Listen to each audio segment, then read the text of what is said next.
Olá, eu sou a doutora Cláudia Mello Ferber, sou pediatra, homeopata, com pós-graduação em psicossomática e psicopatologia.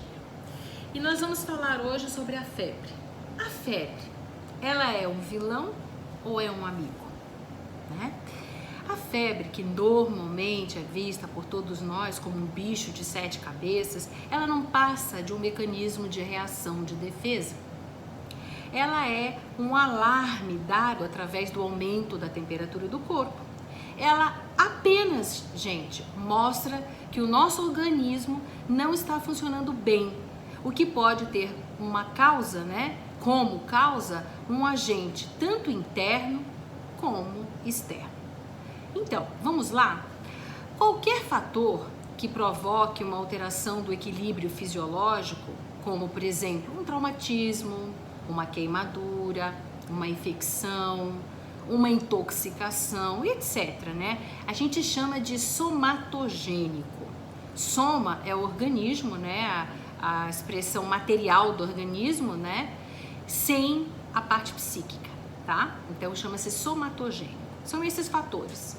Comemos alguma coisa, nos intoxicou, temos uma infecção por um vírus, bactéria, um fungo, Sofremos algo no nosso corpo materialmente falando, a gente chama de somatogênico.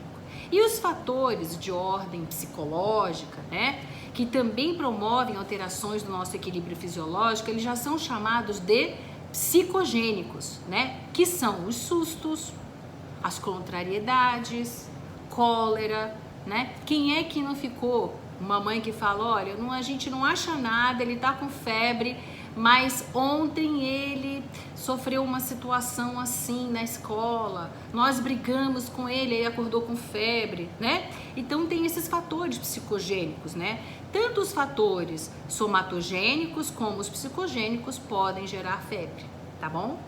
Mas para que serve uma febre? E ela serve então para chamar a defesa imunológica do nosso organismo contra as infecções e situações de estresse, inibindo, em alguns casos, diretamente o seu desenvolvimento, E como é que é o mecanismo? Bom, vamos falar sobre esse mecanismo. É o seguinte, quando o sistema de defesa do organismo detecta a presença de um elemento estranho ao corpo, que pode ser um vírus, pode ser uma bactéria, pode ser um fungo, Ele começa a produzir um hormônio chamado pirogênio endógeno, que nome feio, Piro vem de fogo, calor, Endo, posição interior, movimento para dentro. Então, pirogênio é isso, tá? Que através de sua ação sobre o hipotálamo, é uma parte do nosso cérebro, uma região do cérebro que controla as condições térmicas do organismo, ele aumenta a temperatura do corpo, modificando aí o seu funcionamento, tá? Muito bem. Todo o organismo se mobiliza para enfrentar o inimigo quando acontece isso. Então, por exemplo, o coração, em vista desse pirogênio que está correndo na corrente sanguínea, ele acelera os seus batimentos para levar mais o quê? Mais oxigênio aos tecidos. O ritmo respiratório fica também acelerado para aumentar a quantidade de proteínas reativas de enzimas protetoras. E grandes quantidades de energia são distribuídas para todo o sistema que delas necessitam. Percebe? É essa a função desse hormônio para ajudar todo o organismo a combater. Por isso, toda vez que nós usamos um antitérmico, para cortar a febre, estamos indo a favor do agressor, eliminando as defesas naturais do organismo. Então, devíamos, isto sim, nos aliarmos ao efeito da febre através da busca persistente do que é que está proporcionando esse estado febril, certo? O pirogênio endógeno, quando aumenta a temperatura do corpo, ele aumenta a capacidade de defesa efetiva, Porque ele promove uma redução da quantidade, olha só, de zinco e de ferro contida no sangue. Você sabia que o zinco e ferro, eles são substâncias vitais para o desenvolvimento das bactérias? Pois é. Com a redução dessas quantidades, o que acontece? A febre estará forçando o controle da infecção e estimulando a resposta inflamatória do organismo. Você sabe o que é uma inflamação, né? É uma reação protetora localizada nos nossos tecidos, produzidas por tipos diferentes de agressão, que pode ser uma agressão física, uma agressão química. Física, quando a gente bate o joelho, dá um processo inflamatório, incha, né? Química, a gente come algo que não foi bem, que está intoxicado, uma substância química que intoxica, dá um processo inflamatório digestivo. Alérgica, né? Então a gente entra em contato, tem uma predisposição para um alergeno, por exemplo, o pólen, aí a gente tem um processo inflamatório nas mucosas, percebe? Isso é a inflamação, tá certo? E isso se destina, quando possível, né, a destruir, a diluir, a isolar tanto o agente agressivo quanto o tecido lesado. Então esse processo inflamatório, ele vai delimitar aquele local que está, né, sofrendo a agressão e impedir também que o micro-organismo possa ganhar mais espaço, né? Metabolicamente, na verdade, a febre em si já significa uma vitória do nosso organismo contra o inimigo. Você sabia? É ruim quando a pessoa falar para você que nunca tem febre, né?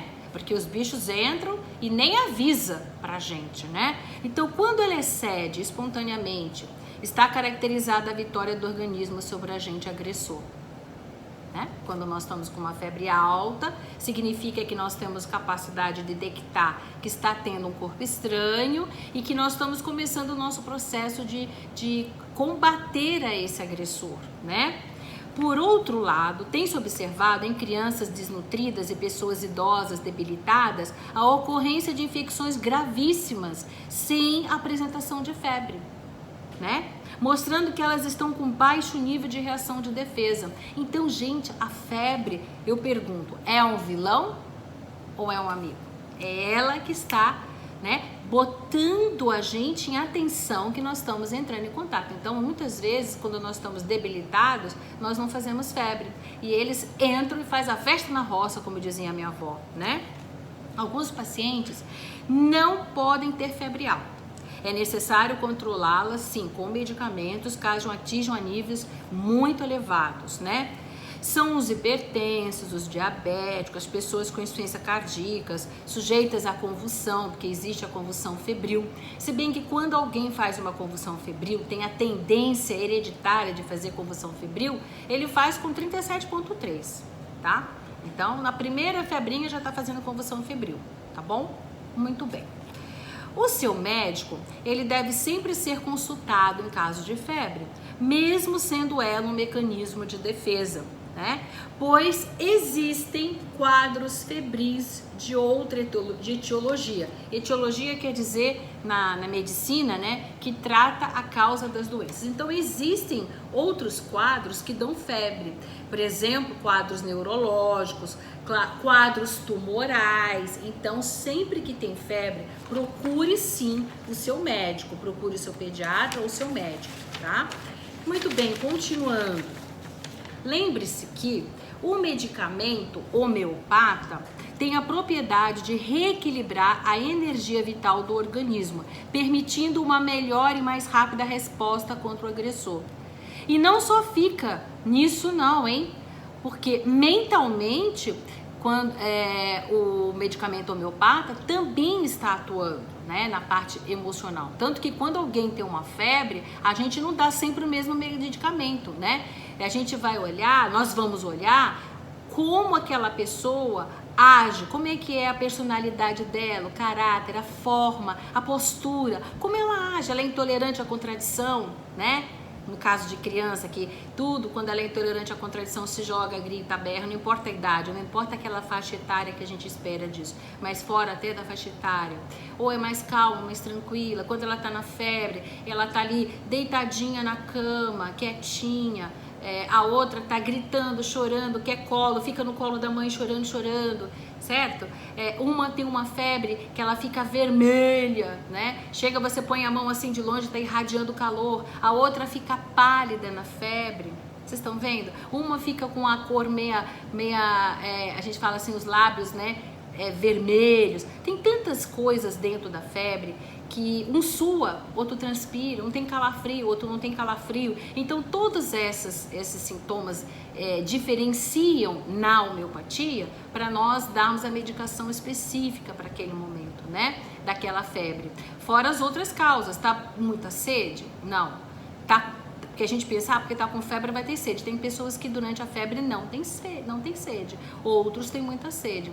Outros ficam secos, outros ficam úmidos, né? A mão úmida. Então é importante, esses detalhes dentro da homeopatia fazem a diferença, né? Para nós escolhermos a medicação adequada, para reequilibrar o indivíduo, a sua energia vital, né?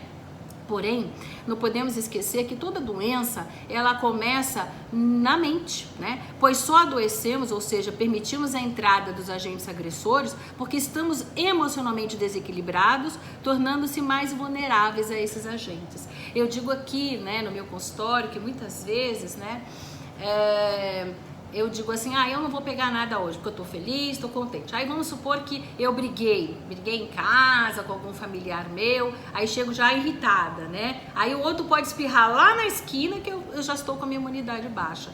E isso é importante a gente perceber, a gente ter essa noção, né? Que toda doença, até mesmo vírus, porque se fosse assim, numa sala de aula, uma criança lá tem meningite, todo mundo pegaria meningite, né? Não é todos que vão pegar meningite. Tem vários fatores que vão influenciar, inclusive a parte mental e emocional. Por isso que é importante a gente perceber que toda doença começa, né, aqui, ó, na mente da gente. Cada ser humano faz a própria doença, ou melhor, forma a patogenesia, né? A doença, a sua personalidade, o seu fator psíquico do seu organismo é que vai gerar, vai ter essa sensibilidade, essa suscetibilidade.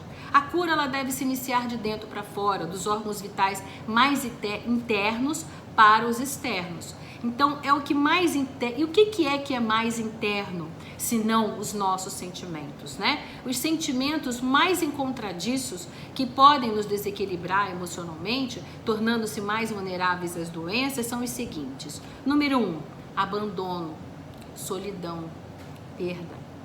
Número 2, mortificação, humilhação. Número 3, desprezo, rejeição, a pessoa sentir-se que ela foi posta de lado. 4, pena, mágoa, pesar. 5, permanecer inconsolável. 6, saudade, nostalgia. 7, frustrações ou decepções amorosas, ingratidão. 8, ressentimento, rancor, vingança. 9, ódio. 10, ciúme. 11, antecipação com ansiedade. 12, cólera. 13, indignação. 14, desvalia, desamparo, inutilidade. 15, remorso. 16, ansiedade de consciência, ou seja, o sentimento de culpa, né? Ou seja, amigos, os seus sistemas o nosso sistema imunológico deve acostumar-se a trabalhar e a responder prontamente quando solicitado.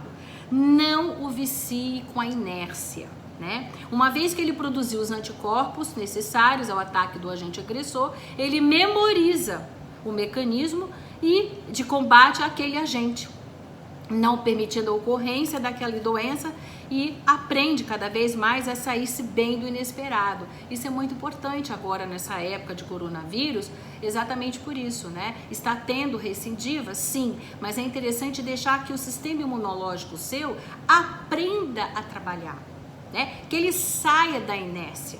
Quando a gente usa muitos outros medicamentos, né, a gente impede que o próprio organismo comece a trabalhar. Por isso é importante deixar ele aprender a se defender, né? De uma maneira bem simples. A alta temperatura combate os vírus, bactérias, fungos, assim como se ferve a água para matar os micróbios. Entre aspas, né? Dizem que a mais de 38 graus centígrados, as bactérias, elas não conseguem se subdividir, né? Olha que interessante. Mas nada disso não adianta se não revermos os nossos sentimentos mais profundos e tentarmos reequilibrar a nossa energia vital. Isso é muito importante, né? E eu deixo aqui para vocês os livros que eu pesquisei para trazer para vocês esse resumo, né, sobre a febre. Tá no Compêndio de Homeopatia da doutora Maria Regina Nassif, Mamãe Eu Quero da doutora Sônia Hirsch e Aos que Tratam pela Homeopatia da doutora Célia Barolo, todos homeopatas, né? Então eu gostaria de deixar aqui o meu obrigada e que isso possa ter servido a você, né, para clarear um pouco a mente sobre a febre. Que assim seja.